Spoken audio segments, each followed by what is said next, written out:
Case ஏதாவது ஒரு தவறுதல் நடந்து அதனால வந்துருச்சு அப்படின்னா என்ன பண்ணுவீங்க? ஆனா வந்துருச்சு அப்படின்னா ரெண்டே ரீசன். அதாவது என்னன்னா வெள்ளை கழிச்சல் பச்சை கழிச்சல் மெயின் ஃபர்ஸ்ட் வருது. ஓகே. அதை விட்டீங்கன்னா குறைசா வருது. குறைசா வருது. ஆமா.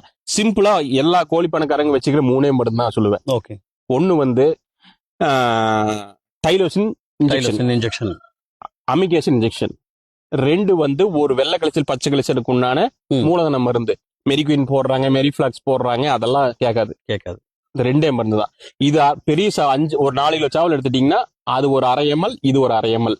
டைலோசின் 1/2 ml, இது ஒரு அமிகேஷன் 1/2 ml அடிச்சிட்டீங்கன்னா நாளைக்கு சாக போற கோழி கூட 90% பொழைச்சிரும். ஓகே.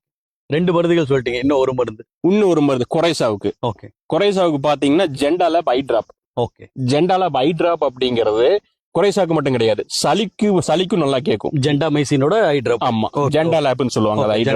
அது என்ன ஆகுதுன்னா உள்ள அந்த கண்ணுக்குள்ள ஃபங்க்ஷன், இந்த இன்ஃபெக்ஷன்ஸ் எல்லாத்தையும் குறைச்சிருது. தலைக்குள்ள இன்ஃபெக்ஷன் சூப்பரா குறைக்குது.